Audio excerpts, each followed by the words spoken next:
प्यारे भक्तों, आज आप सभी सुनेंगे माघ कृष्णा पक्ष की षटटिला एकादशी व्रत की संपूर्ण कथा। एक समय दाल भव्य ऋषि ने पुलस्त्य ऋषि से पूछा कि हे महाराज, पृथ्वी लोक में मनुष्य ब्रह्म हत्या आदि महान पाप करते हैं, पराये धन की चोरी तथा दूसरे की उन्नति देखकर ईर्ष्या करते हैं, साथ ही अनेक प्रकार के व्यसनों में फंसे रहते हैं, फिर भी उनको नरक प्राप्त नहीं होता। इसका क्या कारण है? वे ना जाने कौन सा दान पुण्य करते हैं जिससे उनके पाप नष्ट हो जाते हैं। यह सब कृपा पूर्वक आप कहिए। पुलस्त्य मुनि कहने लगे कि हे महाभाग, आपने मुझसे अत्यंत गंभीर प्रश्न पूछा है। इससे संसार के जीवों का अत्यंत भला होगा। इस भेद को ब्रह्मा, विष्णु, रुद्र तथा इंद्र आदि भी नहीं जानते, परंतु मैं आपको यह गुप्त तत्व अवश्य बताऊंगा। उन्होंने कहा कि माघ मास लगते ही मनुष्य को स्नान आदि करके शुद्ध रहना चाहिए। इंद्रियों को बस में कर काम, क्रोध, लोभ, मोह, अहंकार, ईर्ष्या तथा देश आदि का त्याग कर भगवान का स्मरण करना चाहिए। पुष्य नक्षत्र में गोबर, कपास, तेल मिलाकर उनके कंडे बनाना चाहिए। उन कंडों से 108 बार हवन करना चाहिए। उस दिन मूल नक्षत्र हो और एकादशी तिथि हो तो अच्छे पुण्य देने वाले नियमों को ग्रहण करे। स्नान आदि नित्य क्रिया से निवृत्त होकर सब देवताओं के देव श्री भगवान का पूजन करे और एकादशी व्रत धारण करे। रात्रि को जागरण करना चाहिए। उसके दूसरे दिन धूप, दीप, नैवेद्य आदि से भगवान का पूजन करके खिचड़ी का भोग लगाए। तत्पश्चात पेठा, नारियल, सीताफल या सुपारी का अर्घ्य देकर स्तुति करनी चाहिए। हे भगवान, आप दीनों को शरण देने वाले हैं। इस संसार सागर में फंसे हुओं का उद्धार करने वाले हैं। हे पुंडरीकाक्ष, हे विश्वभावन, हे सुब्रह्मण्य, हे पूर्वज, हे जगतपते, आप लक्ष्मी जी सहित इस तुच्छ अर्घ्य को ग्रहण करें। इसके पश्चात जल से भरा कुंड घड़ा ब्राह्मण को दान करें तथा ब्राह्मण को श्यामा गौ और तिल पात्र में देना भी उत्तम है। तिल स्नान और भोजन दोनों ही श्रेष्ठ है। इस प्रकार जो मनुष्य जितने तिलों का दान करता है उतने ही 1000 वर्ष स्वर्ग में वास करता है। तिल स्नान, तिल का उपटन, तिल का हवन, तिल का तर्पण, तिल का भोजन और तिलों का दान, ये तिल के 6 प्रकार है। इनके प्रयोग के कारण यह षटटिला एकादशी कहलाती है। इस व्रत के करने से अनेक प्रकार के पाप नष्ट हो जाते हैं। इतना कहकर पुलस्त्य ऋषि कहने लगे कि अब मैं तुमसे इस एकादशी की कथा कहता हूँ। एक समय नारद जी ने भगवान श्री विष्णु से यही प्रश्न किया था और भगवान ने जो षटटिला एकादशी का महात्म्य नारद जी को कहा था सो मैं तुमसे कहता हूँ। भगवान ने नारद जी से कहा कि हे नारद, मैं तुमसे सत्य घटना कहता हूँ, ध्यान पूर्वक सुनो। प्राचीन काल में मृत्यु लोक में एक ब्राह्मणी रहती थी। वह सदैव व्रत किया करती थी। एक समय वह 1 मास तक व्रत करती रही। इससे उसका शरीर अत्यंत दुर्बल हो गया। यद्यपि वह अत्यंत बुद्धिमान थी, तथापि उसने कभी देवताओं या ब्राह्मणों के निमित्त अन्न या धन दान नहीं किया था। इससे मैंने सोचा कि ब्राह्मणी ने व्रत आदि से अपना शरीर शुद्ध कर लिया है, अब इसे विष्णु लोक तो मिल ही जाएगा, परंतु इसने कभी अन्न का दान नहीं किया, इससे इसकी तृप्ति होना कठिन है। भगवान ने आगे कहा, ऐसा सोचकर मैं भिखारी के भेष में मृत्युलोक में उस ब्राह्मणी के पास गया और उससे भिक्षा मांगी। वह ब्राह्मणी बोली, महाराज किस लिए आए हो? मैंने कहा, मुझे भिक्षा चाहिए। इस पर उसने एक मिट्टी का ढेला मेरे भिक्षा पात्र में डाल दिया। मैं उसे ही लेकर स्वर्ग में लौट आया। कुछ समय बाद ब्राह्मणी भी शरीर त्याग कर स्वर्ग में आ गई।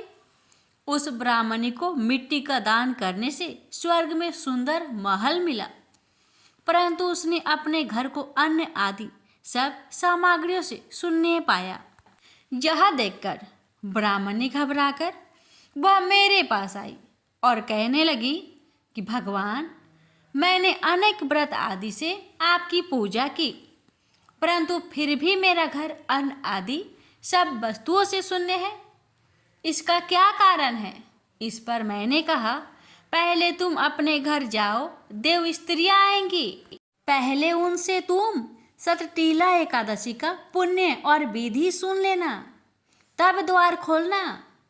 मेरे ऐसे वचन को सुनकर वह अपने घर गई और जब देव स्त्रियां आई और द्वार खोलने के लिए कहा तो ब्राह्मणी बोली, आप मुझे देखने आई हैं? तो पहले सतटीला एकादशी का महात्म्य मुझसे कहिए। तब उनमें से एक देव स्त्री कहने लगी, मैं कहती हूँ। जब ब्राह्मणी ने सतटीला एकादशी का महात्म्य सुना तब द्वार खोल दिया। देवंगनाओं ने उसको देखा कि ना तो वह गंधर्वी है और ना असुरी है, वरन पहले जैसी मानुषी है। उस ब्राह्मणी ने उनके कथा अनुसार सतटीला एकादशी का व्रत किया। इसके प्रभाव से वह सुंदर और रूपवती हो गई तथा उसका घर अन्न आदि समस्त सामग्रियों से युक्त हो गया।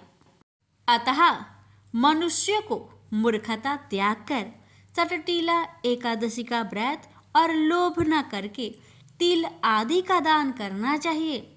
इससे दुर्भाग्य, दरिद्रता तथा अनेक प्रकार के कष्ट दूर होकर मोक्ष की प्राप्ति होती है। प्रेम से बोलिए लक्ष्मीपति विष्णु भगवान जी की जय। अब श्रवण करते हैं एकादशी व्रत की महापुण्य फल देने वाली सभी कथाएं एक साथ। आइए सुनते हैं भगवान श्री कृष्ण की अद्भुत कथा। धन्ना जाट का जन्म 20 अप्रैल 1415 को राजस्थान के टोंक जिले के धुआं आकला नाम के गांव में एक सामान्य जाट परिवार में हुआ था। इनके पिता गांव के किसान थे जिनका नाम रामेश्वर जाट था तथा इनकी माता का नाम गंगाबाई गढ़वाल था। धन्ना जाट एक उच्च कोटि के कृष्ण भक्त और कवि हुए। इन्हें धन्ना भगत और धन्ना सेठ के नाम से भी जाना जाता है। धन्ना जी का जन्म एक सामान्य कृषक परिवार में हुआ था। इनके पिता मुख्य रूप से कृषि और गौ पालन किया करते थे। एक दिन धन्ना जी के परिवार के कुलगुरु, जिनका नाम पंडित त्रिलोचन था, तीर्थ यात्रा करके लौटे और कुछ दिनों के लिए धन्ना जी के घर पर ठहरे। पंडित त्रिलोचन शालिग्राम भगवान की सेवा किया करते थे। वे बड़े भाव से शालिग्राम शीला की सेवा करते, पुष्प अर्पित करते और उन्हें भोग लगाने के बाद ही भोजन ग्रहण किया करते थे। बालक धन्ना पंडित जी को ये सब करते देखता था। उसे भगवान का यह सेवा बहुत पसंद आई। कुछ दिन बाद जब पंडित जी जाने लगे तब बालक धन्ना पंडित जी के शालिग्राम भगवान के लिए जिद करने लगा, मुझे ठाकुर जी चाहिए, मुझे ठाकुर जी चाहिए। परंतु पंडित जी अपने ठाकुर जी छोटे से बालक को कैसे दे सकते थे। धन्ना जी को उनके माता पिता ने बहुत समझाया, परंतु धन्ना जी नहीं माने। अंत में लोगों ने पंडित जी से कहा, अरे यह तो बालक है, इसे शालिग्राम जैसा कुछ और देकर बहला दो। अगले दिन पंडित जी नदी में स्नान करने गए। वहां से वे एक गोल मटोर थोड़ा बड़ा सा काले रंग का पत्थर ले आए। तब वे धन्ना जी के पास आकर बोले, मैं तुम्हें अपने ठाकुर जी दे दूंगा, लेकिन मेरे पास 2 ठाकुर जी है, बड़े ठाकुर जी और छोटे ठाकुर जी। तुम्हें कौन से ठाकुर जी चाहिए? धन्ना जी ने झट से जवाब दिया, मुझे तो बड़े ठाकुर जी चाहिए। पंडित जी भी यही चाहते थे। पंडित जी ने धन्ना जी को वह बड़ा काला पत्थर बड़े ठाकुर जी बताकर दे दिए। ठाकुर जी को पाकर धन्ना जी बहुत प्रसन्न हो गए। वे बड़े भाव से उनकी सेवा करने लगे। धन्ना जी गाय चराते, खेतों में जाते तो ठाकुर जी को अपने साथ ले जाते। धन्ना जी की माँ ने उनको बाजरे की रोटी, साग, अचार और गुड़ खाने को दिया। अब धन्ना जी ने भी निश्चय किया कि वे भी पंडित जी की तरह ठाकुर जी को भोग लगाने के बाद ही भोजन ग्रहण करेंगे। धन्ना जी ने खेत में बहुत प्रेम से ठाकुर जी को पुकारकर भोग लगाया, परंतु ठाकुर जी भोग लगाने नहीं आए। धन्ना जी ने निश्चय किया, जब तक ठाकुर जी स्वयं प्रकट होकर भोग नहीं लगाते, वे भी भोजन ग्रहण नहीं करेंगे। जब ठाकुर जी ने धन्ना जी की रोटी का भोग नहीं लगाया, तो धन्ना जी ने शाम को वह रोटी गाय को खिला दी। 3 दिनों तक ऐसा ही चलता रहा। न तो ठाकुर जी भोग लगाते और न धन्ना जी भोजन ग्रहण करते। चौथे दिन धन्ना जी की माताजी फिर से रोटी लेकर आई। अब धन्ना जी खेतों में जोर जोर से रोने लगे और ठाकुर जी से गुहार लगाने लगे। वे बोले, आप तो बड़े ठाकुर जी हैं, आपको तो लोग रोज ही 56 भोग जिमाते होंगे, परंतु मैं बालक 3 दिन से भूखा और परेशान हूँ। आपको मुझ पर दया नहीं आती क्या? मुझ पर दया करके ही थोड़ा भोग लगा लो, जिससे मैं भी कुछ खा सकूं। पंडित जी ने कहा है कि आपको खिलाए बिना कुछ नहीं खाना, इसलिए पहले आप खा लो, उसके बाद ही मैं खा सकूंगा। धन्ना जी की भोलेपन से की गई प्रार्थना सुनकर भगवान श्री कृष्ण साक्षात प्रकट हो गए। अपने ठाकुर जी को देखकर धन्ना जी बहुत प्रसन्न हुए। उन्होंने ठाकुर जी को माँ की दी हुई बाजरे की रोटी, साग और गुड़ खाने को दिया। ठाकुर जी बड़े चाव से रोटी खाने लगे। 4 रोटियों में से 2 रोटी ठाकुर जी ने खा ली। जब ठाकुर जी तीसरी रोटी खाने लगे, तब धन्ना जी ने उनका हाथ पकड़ लिया और कहा, सारी रोटियां आप ही खा जाएंगे, मुझे भी तो भूख लगी है, मैंने तो 4 दिनों से कुछ भी नहीं खाया। 2 रोटी आपने खा ली, अब 2 रोटी मेरे लिए छोड़ दो। यह सुनकर ठाकुर जी मुस्कुराने लगे और बची हुई 2 रोटियां धन्ना जी ने खाई। अब तो यह उनका रोज का नियम हो गया। धन्ना जी जब गाय चराने जाते तो खेतों में जाकर ठाकुर जी के साथ ही भोजन करते। एक दिन ठाकुर जी ने धन्ना जी से कहा, तुम रोज मुझे रोटी खिलाते हो, मैं मुफ्त में रोटी नहीं खाना चाहता, इसलिए मैं रोटी के बदले तुम्हारा कोई काम कर दिया करूंगा। धन्ना जी ने कहा, मैं तो बालक हूँ, केवल गाय ही चराता हूँ, मैं आपको क्या काम बता सकता हूँ। ठाकुर जी बोले, मैं तुम्हारी गाय ही चरा दिया करूंगा। उस दिन के बाद से ठाकुर जी धन्ना जी की गाय चराने लगे। एक दिन धन्ना जी ने ठाकुर जी से पूछा, आप मुझे अपने हृदय से क्यों नहीं लगाते हैं? ठाकुर जी ने कहा, मैं तुम्हें प्रत्यक्ष तो हो गया हूँ, लेकिन मैं पूरी तरह से तब मिलता हूँ जब कोई सद्गुरु की शरण ले लेता है। अभी तक तुमने किसी गुरु की शरणगति ग्रहण नहीं की है, इसलिए मैं तुम्हें अपने हृदय से नहीं लगा सकता। धन्ना जी बोले, मैं तो जानता ही नहीं कि गुरु किसे कहते हैं, फिर मैं किसे अपना गुरु बनाऊं? ठाकुर जी बोले, कासू में जगत गुरु श्री रामानंदाचार्य मेरे ही स्वरूप में विराजमान है। तुम जाकर उनकी शरणागति ग्रहण करो। ठाकुर जी के कहे अनुसार धन्ना जी ने काशी जाकर श्री रामानंदाचार्य जी की शरणागति ग्रहण कर ली।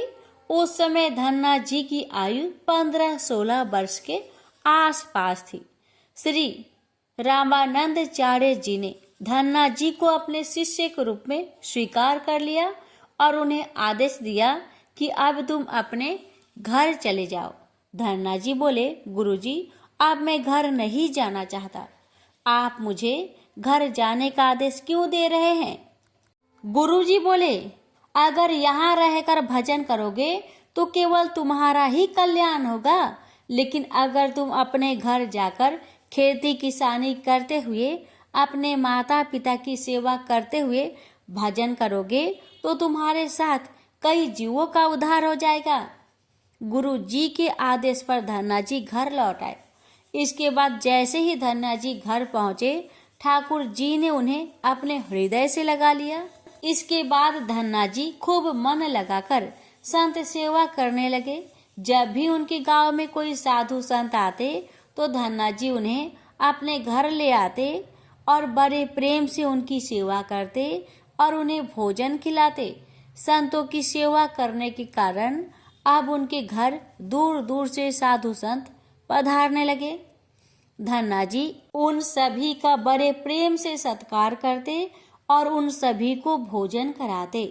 एक दिन धन्ना जी के पिताजी ने उनसे कहा, देखो भाई, हम लोग गृहस्थ लोग हैं।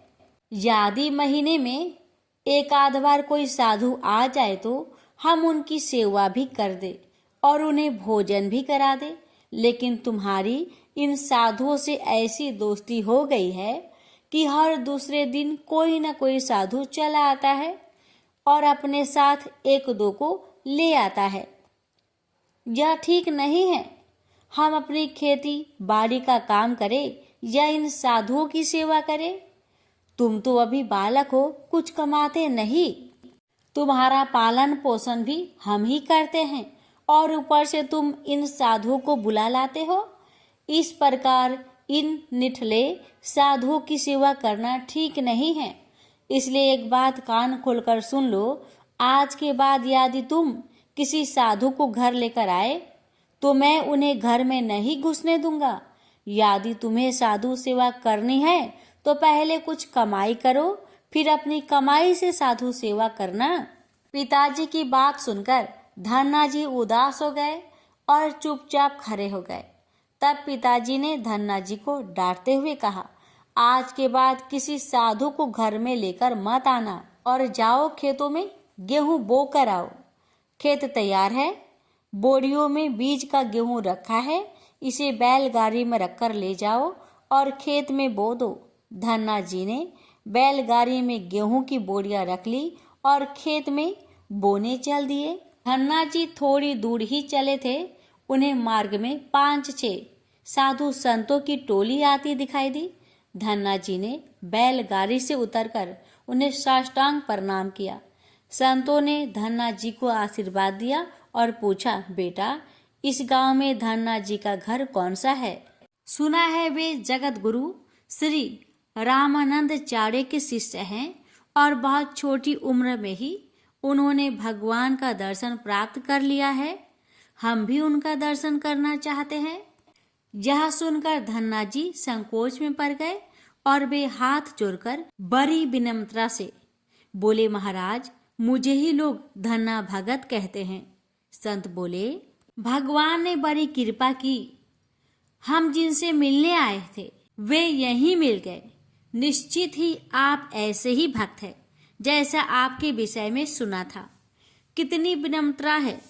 आपसे चलिए, आपके घर चलते हैं, वहीं बैठकर आपसे चर्चा करेंगे। धन्ना जी ने सोचा, अभी पिताजी ने साधुओं को घर लाने के लिए मना किया है। यदि मैं खेतों में बीज बोने के बजाय इन साधु संतों को घर ले गया तो पिताजी आसमान सिर पर उठा लेंगे और इन साधुओं को भी भगा देंगे।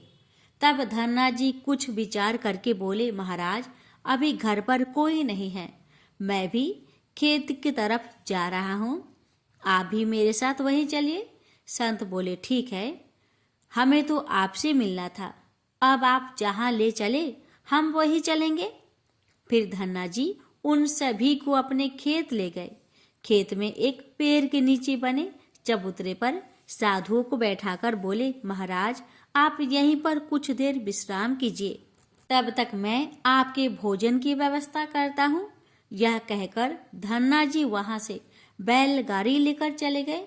बैलगाड़ी लेकर धन्ना जी सीधे बनिए की दुकान पर पहुंचे। वहां पर उन्होंने बैलगाड़ी में बीज वाला गेहूं जो खेत में बोने के लिए रखा था उसे बनियों को बेच दिया और उससे दाल बाटी और चूरमा बनाने का सारा सामान खरीद लिया। सामान लेकर धन्ना जी खेत पहुंचे। वहां पर उन्होंने संतों के साथ मिलकर बहुत बढ़िया दाल बाटी और चूरमे का प्रसाद बनाया। भगवान को प्रसाद का भोग लगाने के बाद बड़े प्रेम से उन्होंने सभी संतों को भोजन करवाया। इसी बीच भगवत चर्चा भी होती रही। संतों को भोजन करवाने के बाद बड़े प्रेम से उन्हें विदा भी कर दिया। संतों के जाने के बाद धन्ना जी सोचने लगे कि बीज वाले गेहूं को तो बेचकर संतों को भोजन करा दिया, अब खेत में क्या बोया जाए।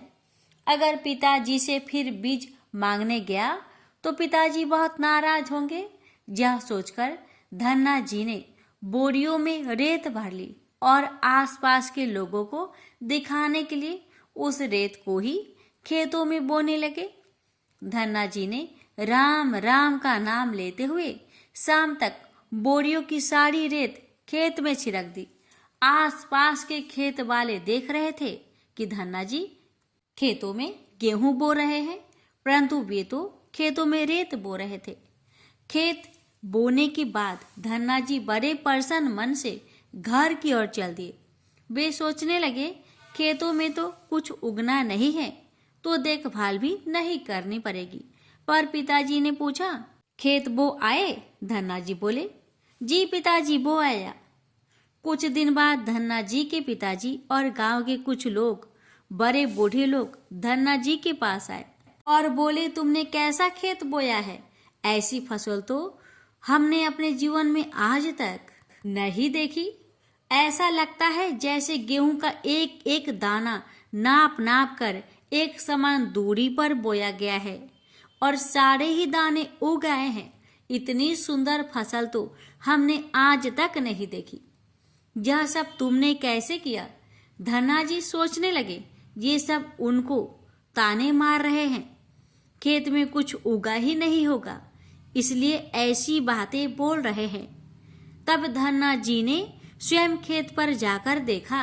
वहां जाकर वे आश्चर्यचकित रह गए। उन्होंने देखा जिस खेत में उन्होंने रेत बोई थी वहां पर फसल उगाई है और ऐसी सुंदर फसल उन्होंने भी कभी नहीं देखी थी। फसल को देखकर धन्ना जी को भगवान की कृपा का एहसास हुआ और उनकी आंखों से आंसू निकल आए। धन्ना जी जोर जोर से रोने लगे। जब धन्ना जी के पिताजी और अन्य गांव वालों ने रोने का कारण पूछा, तब धन्ना जी ने रोते हुए सारी घटना कह सुनाई। धन्ना जी बोले, पिताजी, जिस दिन आपने संतों को घर लाने के लिए मना किया था और खेत में बोने के लिए गेहूं दिया था, उसी दिन खेतों की तरफ जाते समय मार्ग में मुझे कुछ संत मिल गए। मैंने उन संतों को अपने खेत पर ठहराया और बीज वाला गेहूं बनियों को बेचकर संतों को भोजन करवा दिया। इसके बाद मैंने खेतों में रेत बो दी। रेत बोने के बाद यह फसल कैसे उगाई मुझे नहीं मालूम। धन्ना जी की बात सुनकर उनके पिताजी के भी आंसू निकल आए।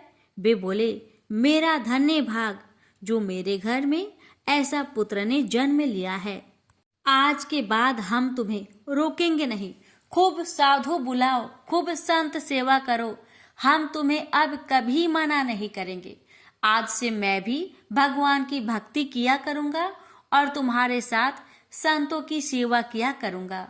इसके बाद धन्ना जी और उनके परिवार वाले खूब संत सेवा करने लगे। कुछ समय बाद धन्ना जी की उगाई हुई फसल को काटने का समय आ गया। उस फसल से उतने ही आकार की खेती से 50 गुना ज्यादा गेहूं निकला। यह गेहूं इतना ज्यादा था कि उसे रखने तक की जगह नहीं बची थी। गांव के सभी लोग धन्ना जी की फसल देखकर आश्चर्य करने लगे। अब धन्ना जी और उनका परिवार अपनी क्षमता के अनुसार खूब संत सेवा और भगवान की भक्ति करने लगे। उनके घर में हमेशा साधु संतों का तांता लगा रहता। साधु संतों की बड़ी बड़ी जमातें आती। धन्ना जी सभी का बड़े प्रेम से सत्कार करते। अब धन्ना जी जब भी खेतों में फसल बोते, हर बार ऐसा ही फसल होने लगी। अब धन्ना जी अपने गांव के बड़े किसान बन गए। गांव के सभी लोग धन्ना जी को चमत्कारी संत मानने लगे और उनके खेतों की मिट्टी को भी चमत्कारी मानने लगे। जिन लोगों के खेतों में पर्याप्त फसल नहीं होती थी, वे लोग धन्ना जी के खेतों की मिट्टी ले जाकर अपने खेतों में छिड़क देते। इससे उनकी फसल भी अच्छी होने लगी। चारों तरफ धन्ना जी की जय जयकार होने लगी। एक बार भगवान ने धन्ना जी की परीक्षा लेनी चाहिए। धन्ना जी के गांव में अकाल पड़ गया। धन्ना जी बड़े किसान थे। उनके पास बहुत खेती थी और अन्न के भंडार भरे थे। अकाल के कारण उनके गांव और आसपास के क्षेत्रों के ब्राह्मण, संत, गरीब और जरूरतमंद लोग धन्ना जी के पास मदद की उम्मीद से आने लगे। धन्ना जी भी उन्हें दोनों हाथों से भंडार लुटाने लगे। कभी कोई जरूरतमंद उनके घर से खाली हाथ नहीं लौटता। धीरे धीरे धन्ना जी का अन्न भंडार समाप्त होने लगा, परंतु धन्ना जी ने निश्चय किया जब तक उनका सामर्थ्य है वे किसी भी जरूरतमंद को निराश नहीं करेंगे। अपना सब कुछ बेचकर भी वे लोगों की मदद करेंगे। धन्ना जी की निस्वार्थ सेवा से प्रसन्न होकर एक दिन स्वयं भगवान श्री कृष्ण संत के भेष में उनसे मिलने आए। संत रूपी भगवान श्री कृष्ण ने उन्हें तुम्बा जिससे कमंडल बनाया जाता है उसी के बीज दिए और कहा, धन्ना जी इन बीजों को अपने खेतों में बो दो और जब इनकी फसल पक जाए तो उससे भी जो प्राप्त हो उसे लोगों की सेवा में खर्च करना। धन्ना जी ने ऐसा ही किया। संत की आज्ञा मानकर उन्होंने तुम्बा के बीज खेतों में बो दिए। गांव के लोग कहने लगे, लगता है धन्ना जी पागल हो गए हैं। ऐसे भीषण अकाल में फसल बो रहे हैं और वो भी तुम्बा की। इस कड़ुए तुम्बा को तो पशु भी नहीं खाते। यह तो केवल कमंडल बनाने के काम आता है। यदि ऐसी फसल उग भी गई तो उसका क्या फायदा। परंतु धन्ना जी ने संत के कहे अनुसार अपने खेतों में तुम्बा के बीज बो दिए। कुछ दिन बाद तुम्बा की फसल उग आई। सभी लोग आश्चर्य करने लगे कि ऐसे भीषण अकाल में बिना पानी की कोई फसल कैसे उग सकती है। कुछ ही दिनों में धन्ना जी का खेत हरा भरा हो गया। इसी बीच धन्ना जी जरूरतमंदों की सेवा करते रहे। धन्ना जी ने अपना सारा अन्न भंडार सेवा में लुटा दिया। उनके घर में जो फसलें के बीज रखे थे वे भी उन्होंने संतों के भोजन के लिए दान कर दिए। अब उनके पास अपने परिवार के गुजारे लायक भी अन्न नहीं बचा था। गांव के लोग कहने लगे, बड़ा मूर्ख है धन्ना जो सारा अन्न लुटा दिया। अपने परिवार के लिए भी कुछ नहीं रखा और इसने फसल भी बोए तो तुम्बा की, जिसे कहा भी नहीं सकते। धन्ना जी को लोगों की बातों से कोई फर्क नहीं पड़ा। वे तो भगवान का नाम लेते रहते थे और लोगों की मदद करते रहते थे। एक दिन ऐसा आया जब धन्ना जी की खेतों में लगी फसल पक गई। उनके खेतों में तुम्बा के बड़े बड़े फल दिखाई दे रहे थे। धन्ना जी ने सोचा, अब दान करने के लिए तो कुछ है नहीं, अब इन तुम्बा से कमंडल बनाकर संतों को दिया करेंगे। धन्ना जी खेतों में लगे सभी तुम्बा के फल तोड़कर घर ले आए। घर आकर जैसे ही उन्होंने एक तुम्बा को कमंडल बनाने के लिए काटा, उन्होंने देखा यह तुम्बा हीरे मोती जवाहरत और कीमती रत्नों से भरा हुआ था। तुम्बा को कीमती रत्नों से भरा देखकर धन्ना जी आश्चर्यचकित रह गए। उनके पास तो तुम्बा की पूरी फसल थी। उन्होंने देखा सभी तुम्बा के फसलों में ऐसे ही कीमती रत्न भरे हुए थे। अब उनके पास इतने कीमती रत्न और जवाहरत हो गए थे जितने किसी राजा के पास भी शायद ही हो। इस चमत्कार को देखने के बाद धन्ना जी को उन संत की याद आई जिन्होंने उन्हें तुम्बा के बीज दिए थे। उन संत ने कहा था कि इस फसल से जो भी प्राप्त हो उससे लोगों की सेवा करना। अब धन्ना जी उस धन से लोगों की सेवा करने लगे। वे फिर से दोनों हाथों से लोगों की मदद करने लगे। उस समय वह अकाल कई वर्षों तक चला। उस समय धन्ना जी ने अपने घर में और आसपास के सभी गांव में लोगों को भोजन करवाने के लिए भंडारे शुरू करवा दिए। आसपास के सैकड़ों गांव के लाखों लोग वर्षों तक धन्ना जी के भंडारे में 3 समय भरपेट भोजन किया करते थे।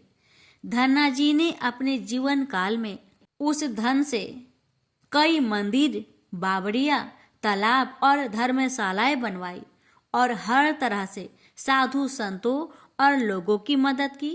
इस तरह लोग धन्ना जी को धन्ना सेठ कहकर बुलाने लगे। धन्ना जी जैसा धनी आज तक कोई नहीं हुआ। वे धन और मन दोनों के धनी थे। आज भी उनके ही नाम से अत्यंत धनी लोग को धन्ना सेठ के नाम से बुलाया जाता है। प्रेम से बोलिए श्री कृष्ण भगवान की जय। श्री भगवान ने कहा, हे अर्जुन, अब मैं तुझे ईर्ष्या न करने के लिए इस परम गोपनीय ज्ञान को अनुभव सहित करता हूँ, जिसको जानकर तू इस दुख रूपी संसार से मुक्त हो सकेगा। यह ज्ञान सभी विद्याओं का राजा, सभी गोपनीयों से भी अति गोपनीय, परम पवित्र, परम श्रेष्ठ है। यह ज्ञान धर्म के अनुसार सुखपूर्वक कर्तव्य कर्म के द्वारा अविनाशी परमात्मा का प्रत्यक्ष अनुभव कराने वाला है।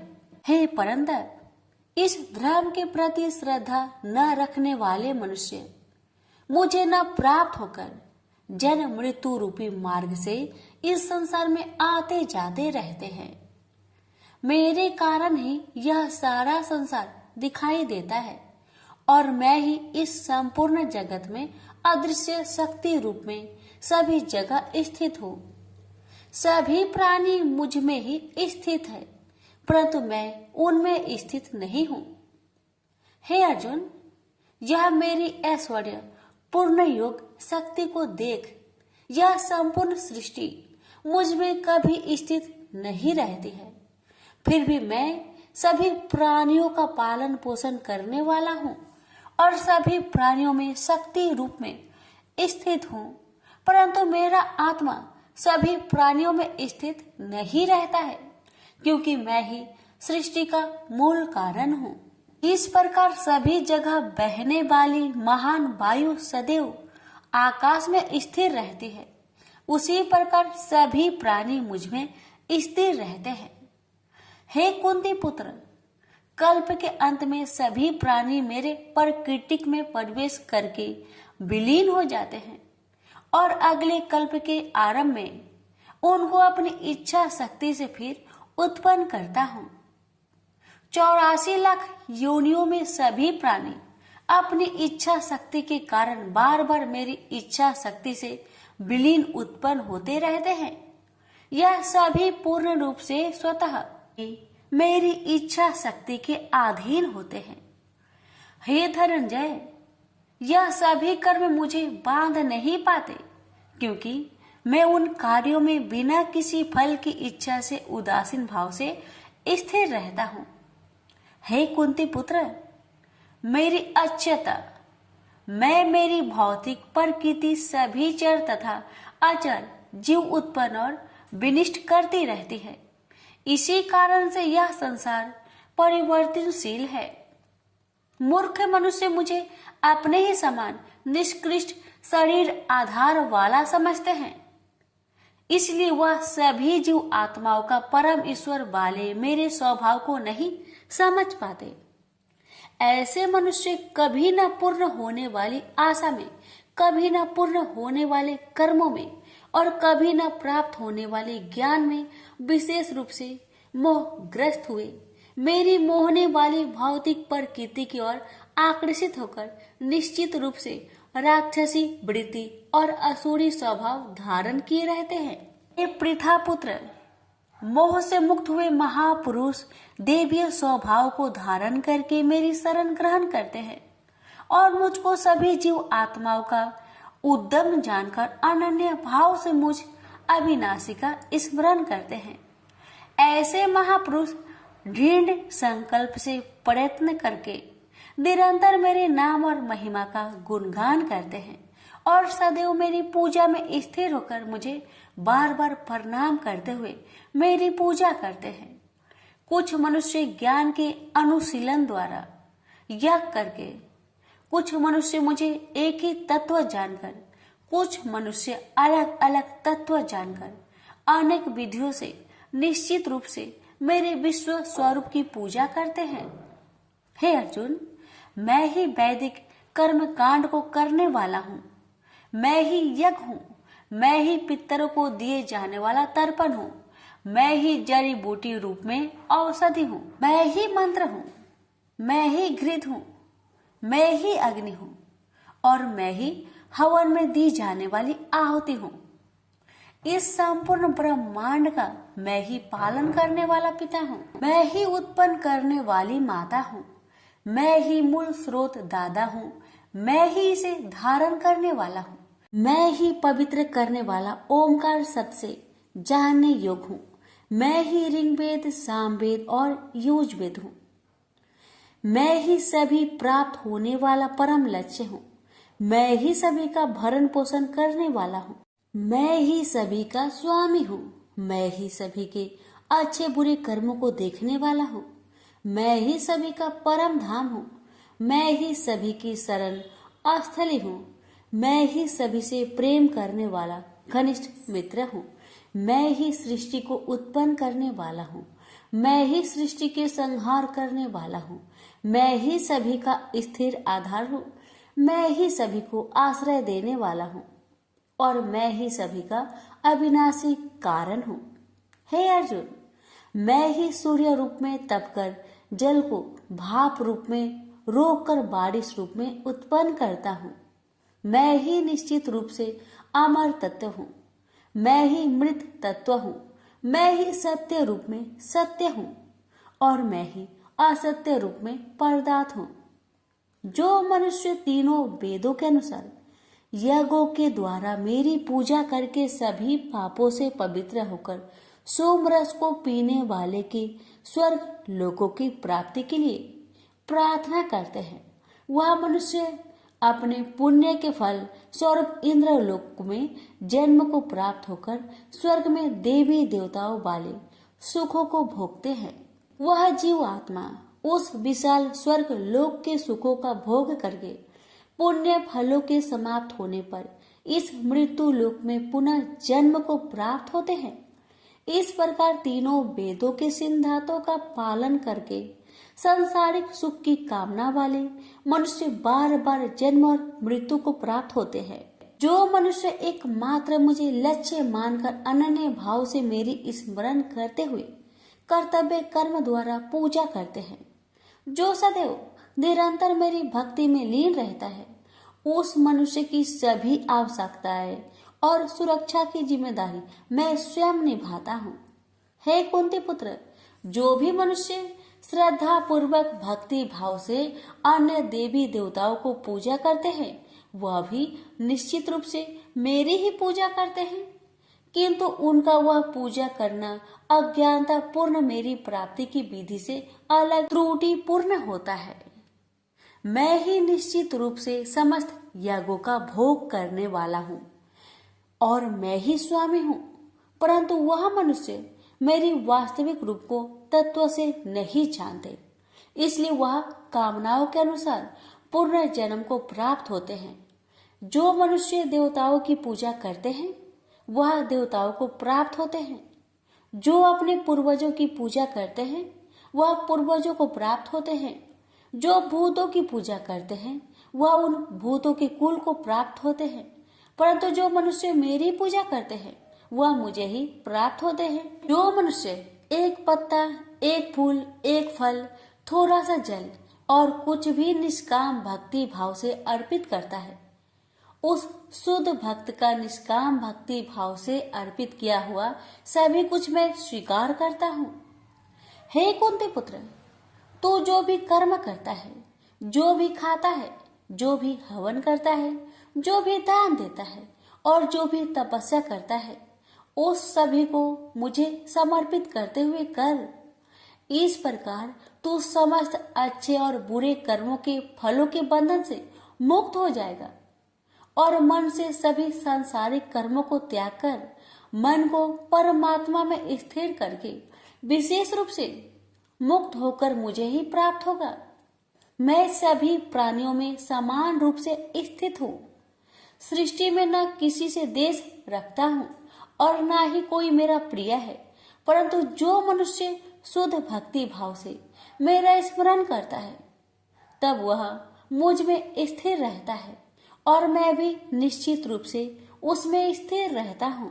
आदि कोई भी अत्यंत दुराचारी मनुष्य अनन्य भाव से मेरा निरंतर स्मरण करता है तो वह निश्चित रूप से साधु ही समझना चाहिए, क्योंकि वह संपूर्ण रूप से मेरी भक्ति में स्थित है। हे अर्जुन, वह शीघ्र ही मन से शुद्ध होकर धर्म का आचरण करता हुआ चिर अस्थायी परम शांति को प्राप्त होता है। इसलिए तू निश्चित होकर घोषित कर दे कि मेरा भक्त कभी नष्ट नहीं होता। हे पृथा पुत्र, स्त्री, वैश्य, शूद्र, अन्य किसी भी निम्न योनि में उत्पन्न होने वाले मनुष्य हो, वह भी मेरी शरण ग्रहण करके मेरी परम धाम को ही प्राप्त होते हैं। तो फिर पुण्य आत्मा ब्राह्मणों, भक्तों और राजश्री क्षत्रियों का तो कहना ही क्या।